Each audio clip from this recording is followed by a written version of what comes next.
Market Mantra, Market Mantra, Market Mantra, Market Mantra,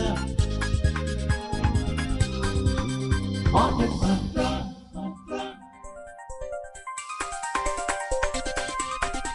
Market Mantra, Mantra. Listeners, good evening and welcome to today's edition of Market Mantra, the program in which we give you a complete and comprehensive update on the economic news of the day. And today, of course, being Sunday, we'll also be taking calls from our listeners on any queries that you may have on mutual fund and related matters. To connect with us, you can call us on 2331 4444, 2342 1050 and 2331 0464, and of course do prefix the code 011. To navigate you through today's show, I'm Sarabjit Kaur along with my co-anchor Subodh Mishra. धन्यवाद सरबजीत और नमस्कार श्रोताओं। कारोबारी खबरों के साथ market मंत्र हाजिर है। आज रविवार है और हर रविवार की तरह आज भी हम म्यूचुअल फंड से जुड़े आपके सवालों के जवाब देंगे। सवाल पूछने के लिए आप इन नंबरों पर फोन कर सकते हैं 23314444, 23421050 और 23310464। दिल्ली से बाहर के और मोबाइल से फोन करने वाले श्रोता इससे पहले एसटीडी कोड 011 डायल करें। आज की खबरों पर चर्चा करने और श्रोताओं के सवालों के जवाब देने के लिए हमारे साथ स्टूडियो में है mutual funds expert Ashutosh Gupta. Ashutosh, market मंत्र में आपका स्वागत है। जी, बहुत धन्यवाद। पहले हेडलाइंस के साथ Sarabjit Kaur. India adds nearly 17 crore jobs in 6 years as unemployment dips to 3.2%. Women lead workforce surge. OPEC Plus announces oil output hike by 137,000 barrels per day from November. And domestic markets to focus on corporate earnings results and global developments for Qs next week. पिछले 6 सालों में भारत में लगभग 17 करोड़ नई नौकरियां पैदा हुई। बेरोजगारी घटकर 3.2% हुई। रोजगार में महिलाओं की अहम भागीदारी। ओपेक प्लस ने नवंबर से तेल उत्पादन में प्रतिदिन 1,37,000 बैरल्स की बढ़ोतरी की घोषणा की। और अगले हफ्ते देश के शेयर बाजारों का फोकस रहेगा कंपनियों की आमदनी और वैश्विक घटनाक्रम पर।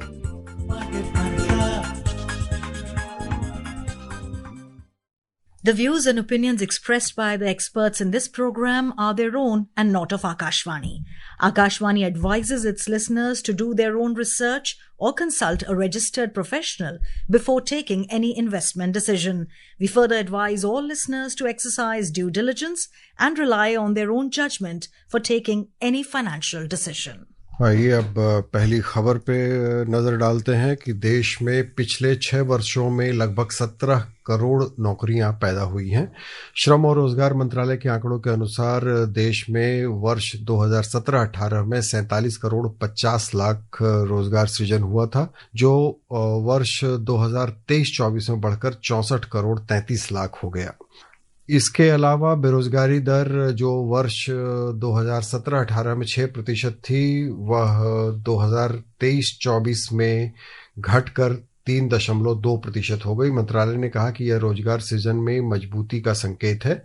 इसी अवधि में युवा बेरोजगारी दर भी 17.8% से घटकर 10.2% हो गई है। इस बीच महिलाओं के कार्यबल में भी वृद्धि हुई है और पिछले 7 वर्षों में 1 करोड़ 56 लाख से अधिक महिलाएं विभिन्न क्षेत्रों से जुड़ी हैं। वर्ष 2023-24 में स्वरोजगार बढ़कर 58.4% हो गया है। मंत्रालय ने इसका श्रेय नवाचारों और ग्लोबल कैपेबिलिटी सेंटर्स को दिया है। इसमें भारत के लगभग 2 लाख मान्यता प्राप्त नवाचार शामिल हैं। इनसे इस वर्ष के अंत तक 17 लाख से अधिक नौकरियां और 118 यूनिकॉर्न बनने की संभावना है। मंत्रालय ने इस वृद्धि के लिए स्किल इंडिया, रोजगार मेला, पीएम विश्वकर्मा योजना, मनरेगा, पीएम विकसित भारत रोजगार योजना और लखपति दीदी योजना जैसी कई अन्य पहल को भी श्रेय दिया है। और सुबोध जी, मैं देख पा रही हूँ कि ऋषि गाजियाबाद से जुड़ चुके हैं हमारे साथ। ऋषि, स्वागत है आपका, अपना सवाल पूछिए। नमस्कार जी। नमस्कार सर, नमस्कार। मैं ये पूछना चाहता हूँ कि सरकारी बैंक और प्राइवेट बैंक में हम म्यूचुअल फंड के लिए जाते हैं तो सरकारी बैंक में ऐसी कोई सुविधा नहीं बताते और प्राइवेट बैंक वाले बोलते हैं कि आपकी हम मीटिंग करा देंगे एजेंट के साथ, क्या हम वहाँ प्राइवेट में भी इनके साथ इनके एजेंट से मीटिंग ले सकते हैं इनसे म्यूचुअल फंड के लिए हम, क्योंकि हमें म्यूचुअल फंड के लिए कुछ फंड देना था, क्योंकि हमारा टोटल अमाउंट एफडीओ में है सरकारी बैंकों में। क्या हमें प्राइवेट बैंक में इसके लिए अकाउंट खोलना पड़ेगा अगर म्यूचुअल फंड हम वहाँ से एजेंट से चलवाते हैं, तो इसके लिए क्या हमें उनके लिए फीस देनी पड़ती है या क्या इसका प्रावधान है, कृपया बताएं।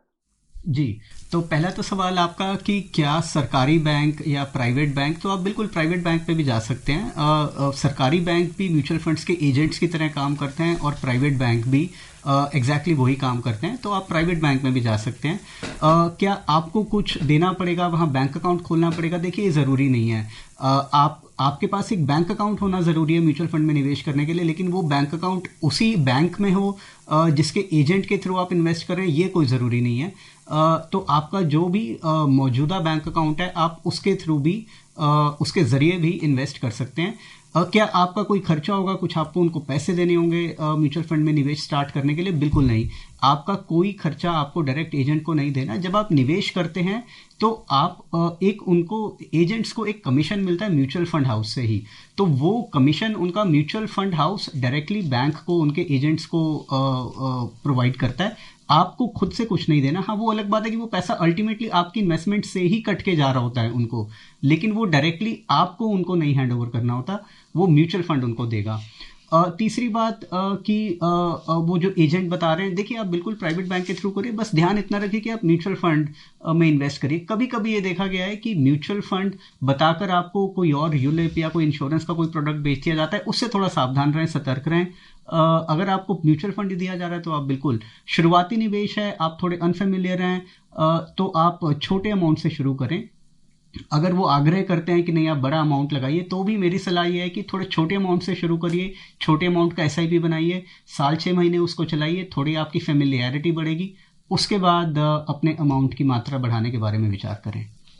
जी, अगले कॉलर है उत्तर प्रदेश से HR गौतम। स्वागत है आपका, सवाल पूछें। नमस्ते सर। हेलो जी, सवाल पूछें।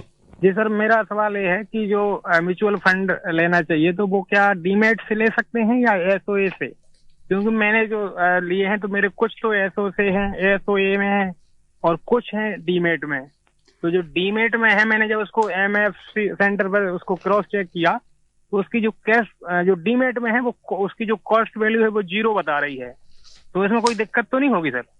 देखिए, आप म्यूचुअल फंड दोनों ही तरीके अच्छे होते हैं, डीमैट और SOA, ये आपकी कन्वीनियंस की बात है। आमतौर पर देखा गया है कि जो लोग शेयर्स में भी निवेश करते हैं और वो चाहते हैं कि उनकी सारी इन्वेस्टमेंट एक ही डीमैट में एक ही जगह एक साथ रहें, तो वो डीमैट, कुछ लोग हैं जो डीमैट मोड में म्यूचुअल फंड्स में इन्वेस्ट करना प्रेफर करते हैं। अधिकतर लोग आज भी मेरी जानकारी में SOA फॉर्मेट प्रेफर करते हैं। थोड़ी ज़्यादा फ्लेक्सिबिलिटी है वहाँ पे, आपको ये सुविधा होती है कि आप किसी भी प्लेटफॉर्म से खरीद कर किसी भी प्लेटफॉर्म पर बेच सकते हैं। तो SOA फॉर्मेट थोड़ा ज़्यादा फ्लेक्सिबल होता है, उसको ऑपरेट करना थोड़ा आपके पास ऑप्शन ज़्यादा होती है। डीमैट वाला उसमें थोड़ी सी आप बाध्य हो जाते हैं, एक डीमैट अकाउंट और वो जिस DPID जिस ब्रोकर के साथ आपका, थोड़ी सी उसमें बाधाएं आती हैं। लेकिन ये आपकी सुविधा की, आपकी कॉल है कि आपको क्या ज़्यादा कन्वीनियंट लगता है। दोनों ही मेथड ठीक है।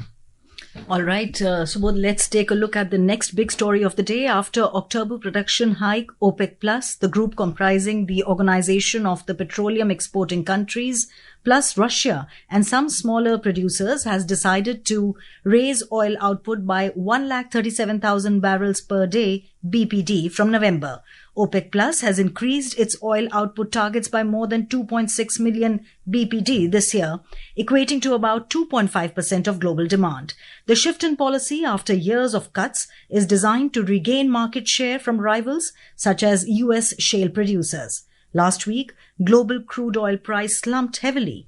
Brent crude oil futures declined 8.1% this week to close at $64.53 a barrel, while US crude tumbled 7.4% during the week to end at $60.88 per barrel. हाँ, और सरबजीत, वक्त है अभी एक छोटे से ब्रेक का। जी। Well, listeners, welcome back to the program Market Mantra, and I can see our next listener connected with us from Ghaziabad. Gaurav ji, namaskar. अपना सवाल पूछिए। Good evening market Mantra team. Good evening. Madam, so my question is about equity funds. How will they fare better in comparison to property? Because we have some money which we don't want to invest in property after investing so much, having seen so much of trouble. How will equity market, mutual fund perform in comparison to the property market in India? Okay, see, that's a very broad-based question, and it could be anybody's guess. So I would rather refrain from giving a very direct answer, because I wish I had a very direct answer to which of the asset class would perform better. But if you look at the way things pan out, see, property, the first decision is that if you look at property, it's a big investment. You know, it's a lumpy investment.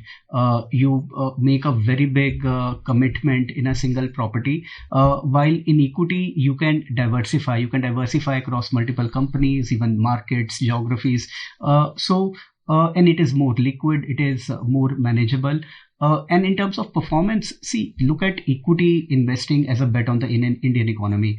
If you think that in the next 5 years people will be more prosperous than they are today, they would be earning more, they would be buying more cars, they would be spending more, then there is all the reason for you to keep a reasonably high degree of equity allocation in your long-term portfolio.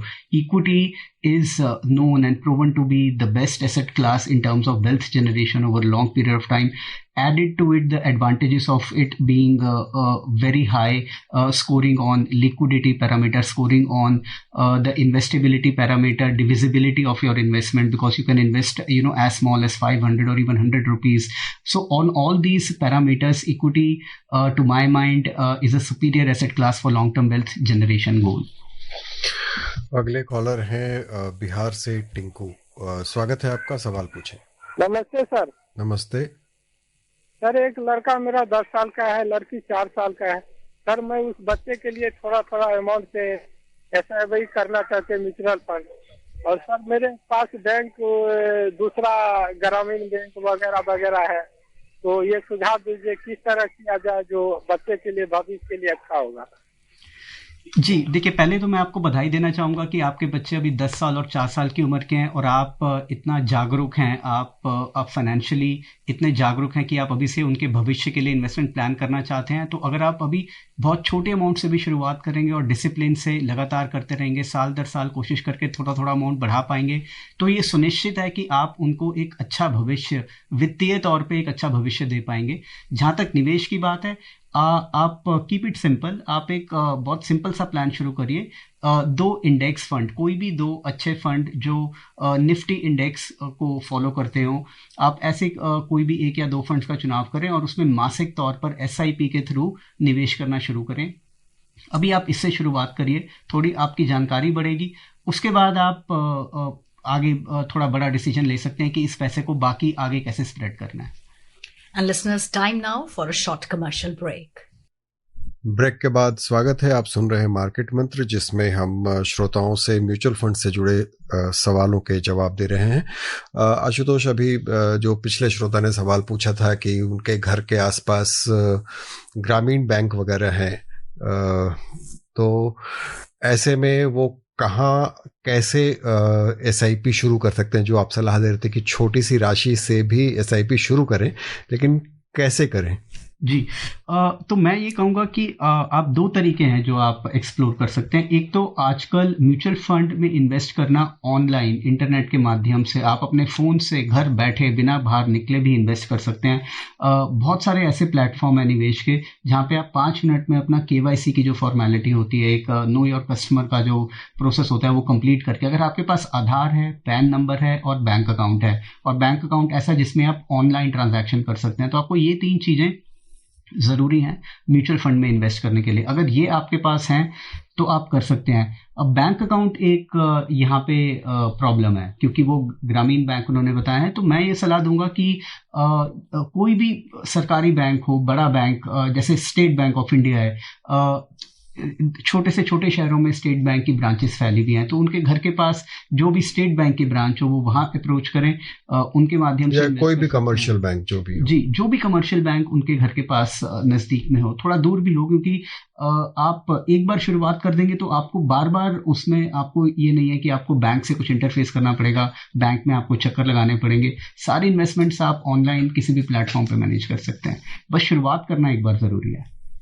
And our next caller is from Jaipur. Amit ji, स्वागत है आपका, अपना सवाल पूछिए। हाँ, नमस्कार।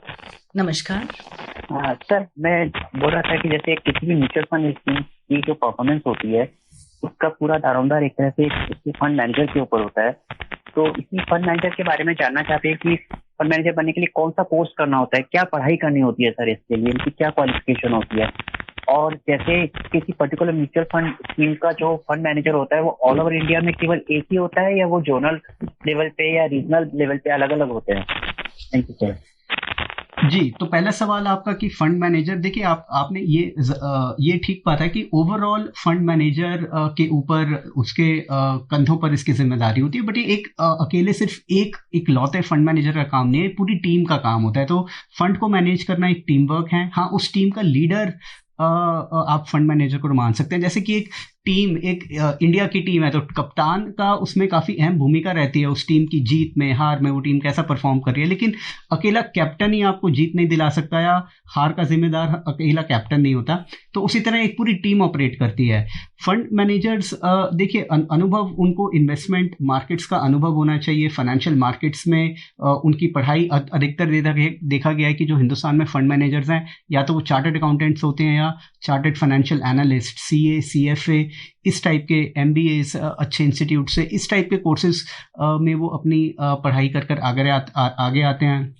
Securities market में अपने करियर की शुरुआत करते हैं, इक्विटी रिसर्च में अपने करियर की शुरुआत करते हैं, मार्केट्स को गहराई से समझते हैं, अनुभव प्राप्त करते हैं और कई साल मेहनत करने के बाद और अच्छा काम करने के बाद उन्हें फंड मैनेजर बनने का मौका मिलता है। तो ये कुछ क्वालिटीज़ हैं जो फंड मैनेजर को चाहिए होती हैं।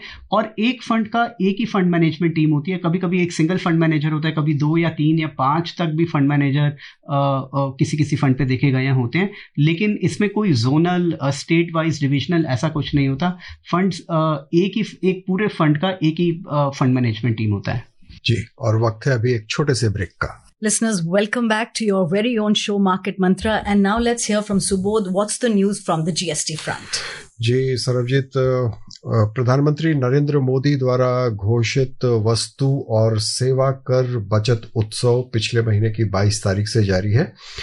यह समाज के सभी वर्गों को लाभान्वित कर रहा है। अगली पीढ़ी के GST सुधार भारत की अप्रत्यक्ष कर प्रणाली को सरल बनाने की दिशा में महत्वपूर्ण कदम है। ये सुधार विभिन्न वस्तुओं और सेवाओं पर कर की दर कम करके नागरिकों को काफी लाभ प्रदान कर रहे हैं। आज हम गौर करेंगे कि चमड़ा और जूते चप्पलों पर कर कटौती से पड़ने वाले प्रभाव कैसे हैं। सरकार ने परिवारों के आर्थिक बोझ को कम करने के लिए GST की दरों में कमी की है ताकि कम कीमतों पर उन्हें सामान मिल सके। नए GST सुधारों के तहत सरकार ने चमड़ा और जूते चप्पल उत्पादों पर GST की दर को 12% से घटाकर 5% कर दिया है। नए सुधारों के तहत 2,500 रुपए तक की कीमत वाले जूते और चप्पल पर अब 5% GST लगेगा, जिससे उपभोक्ताओं को लाभ होगा। इसके अलावा चमड़े के विभिन्न उत्पादों जैसे चमोइस चमड़ा, कंपोजिशन चमड़ा, लेदर फाइबर और टैनिंग या क्रस्टिंग के बाद तैयार चमड़े पर भी कर को 5% कर दिया गया है, जिस पर पहले 12% GST लगा करता था। इस कटौती से न केवल ये उत्पाद उपभोक्ताओं के लिए अधिक किफायती होंगे, बल्कि इससे उत्पादन भी बढ़ेगा और युवा उद्यमियों को मदद भी मिलेगी। इस नए कर ढांचे से इन उत्पादों और इनसे जुड़े कच्चे माल पर भी GST की दरें कम हो गई हैं। इस कदम से चमड़ा और जूते चप्पल उत्पादों की मांग बढ़ेगी तथा घरेलू और निर्यात बाजार में भारतीय उत्पादों को अधिक प्रतिस्पर्धा मिलेगी। रोहन के साथ दृष्टि पुनियानी, आकाशवाणी समाचार, दिल्ली। आशुतोष, जैसा हम अभी देख रहे थे और इससे पहले वाले कॉलर की बात याद कर रहा हूं जिन्होंने कि फंड मैनेजर के बारे में पूछा था, और आप भी इतने समय से म्यूचुअल फंड इंडस्ट्री को देख रहे हैं कि कैसे हमारे यहाँ इन्वेस्टर्स का भरोसा बढ़ा है, कैसे SIPs ने हमारे बाजार को संभाला है। और और कैसे लोगों में इतनी जागरूकता बढ़ी है, खास करके इन्वेस्टर्स में, कि मतलब अब वो भी सवाल कर रहे हैं कि फंड मैनेजर कौन होता है और कैसे बन सकते हैं। वाकई ये एक बहुत अच्छी तस्वीर सामने आती है।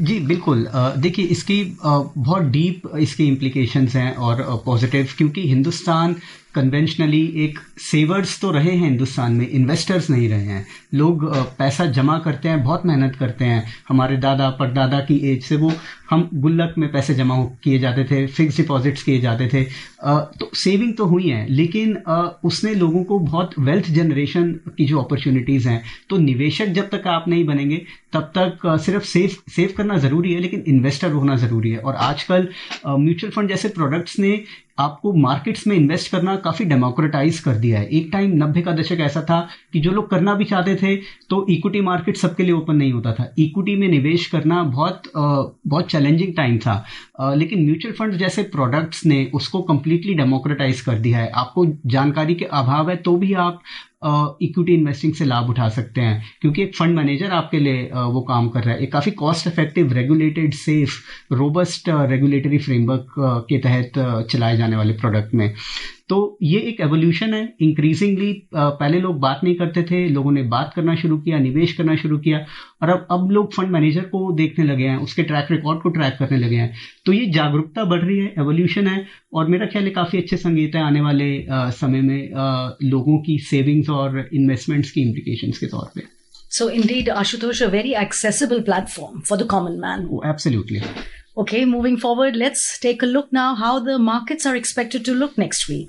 After rising nearly 1% last week, the benchmark domestic equity indices is expected to be guided by global developments and quarterly results from IT giant TCS.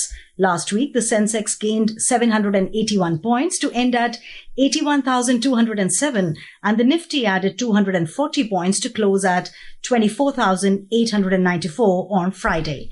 Starting next week, companies will begin unveiling their financial performance for the July-September quarter. Notably, Tata Consultancy Services, TCS, is scheduled to announce the second quarter results on October 9th.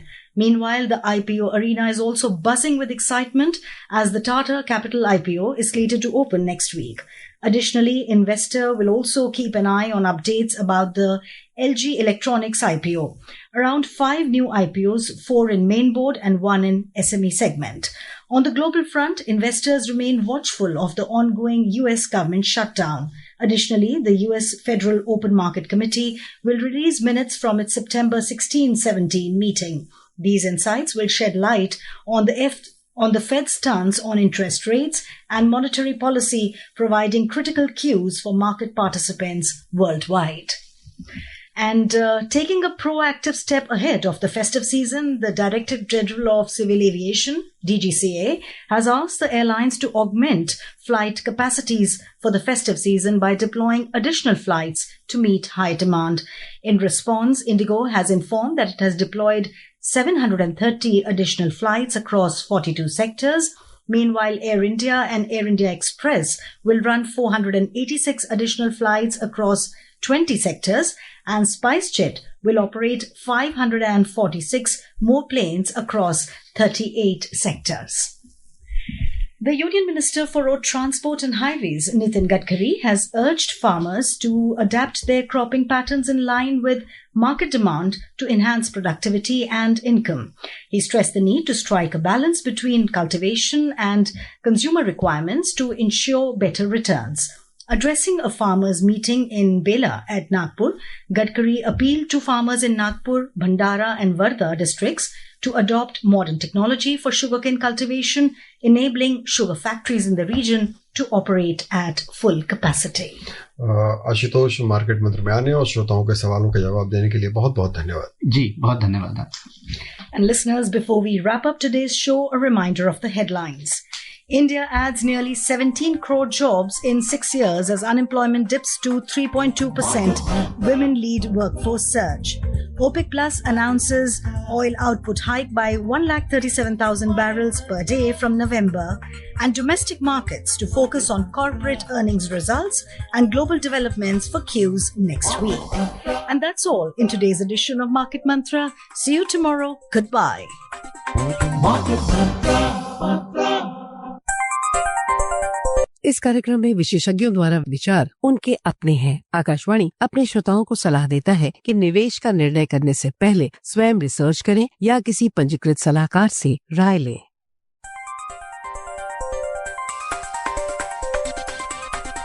Market Mantra. Market Mantra. Market Mantra. Market Mantra. Market